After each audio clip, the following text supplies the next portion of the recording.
So guys, I wanted to discuss a topic. The idea of the podcast is when we listen to different guests is to get inspired and take action and do something by ourselves and on our own. Try to figure out what is going to be the project that we want to work on and to make profitable, or at least attempt to make profitable. So that means learning not only design skills, but also some business skills. Lately, I've been thinking what are the best business books that I've read in the past that have taught me very good methods and have taught me a lot about business. And one of the best books that I have ever read about business, it's definitely this one, The Lean Startup from Eric Ries. I want to say that I don't have any commercial relationship with the author, or I don't have affiliate link to this book, but I wanted to share this book because it explains a method, the Lean Startup method. The last episode with Sophia Malmsten and Eric Forsberg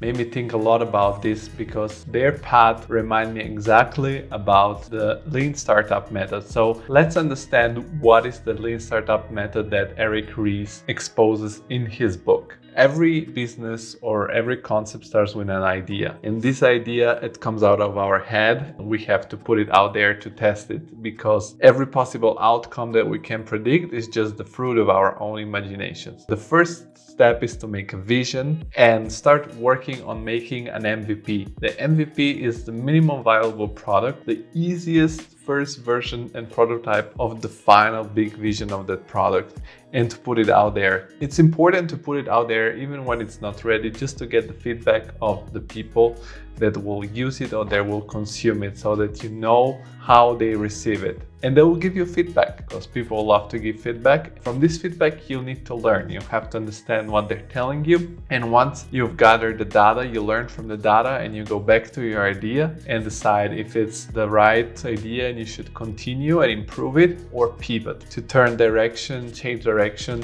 or in some cases, kill the idea. So let's see what Eric and Sophia did with their first startup concept. Their big vision was to make a tool like Grasshopper accessible to the biggest amount of people in an easy way. This meant that by taking such a complex tool, they should have somehow make it simpler. So the first idea was to take the different scripts and take pictures and put the pictures online so that other people could use them. They did that and they got feedback. And the feedback was that the scripts are very complicated and people couldn't understand exactly how they did them and how to adapt them to their own needs. So they got the first feedback, went back to the drawing board and improved it. What was the improvement? They took this bigger script, which was very, very complicated, and because it's made out of wires, for the one of you who know Grasshopper, they define it as a spaghetti dilemma, because these wires were all over the place and it was very complicated even for themselves to adapt it and to change it. So they took this bigger script and break it down in way smaller scripts that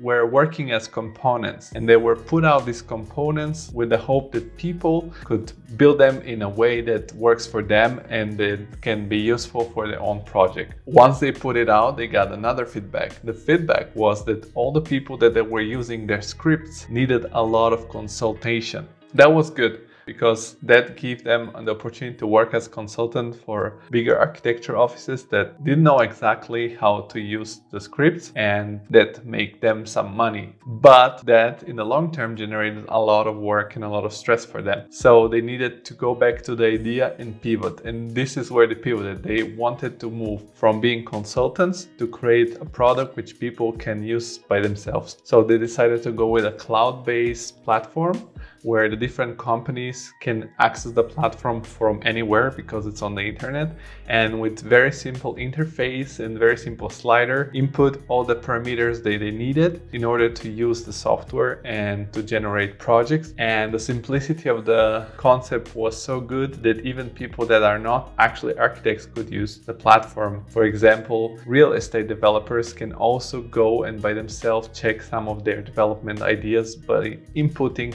different parameters of their projects. And now they are at the point where they need to further improve their project because they got further feedback And the feedback, for example, for architects is that once you export the model you have created by inputting the parameters, you cannot go back. You have to start all over again and input again all the parameters. So the next step is to create sort of a dialogue between software that the architect uses and the cloud-based platform, so that you can have an interactive way of changing the model either in the software or either on the cloud-based platform.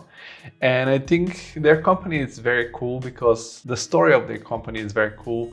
You can really see how this lean startup model and the lean startup method that Eric Ries describes in this book, it has worked, and they have applied it unconsciously maybe, or consciously. I haven't asked them if they have read the book. You can learn a lot of other things, so I suggest you to read the full story and to understand all other concepts that are described in the book. And I really like what I could learn from Eric and Sophia, so I suggest you to tune in episode 85. As you know, it's on YouTube or all major podcasting platforms or thecreativeinsider.com. And if you want to be a real insider, don't forget to follow the social media channels of the podcast, where we post all our visual content, and the YouTube channel where you can see actually these videos. And also we have a newsletter where you can get once a month what is going on with the podcast and the latest news around creativity and creative business, design business, and everything that we get to learn. Thank you very much, and hope to see you around for the next episodes and next videos. Bye bye.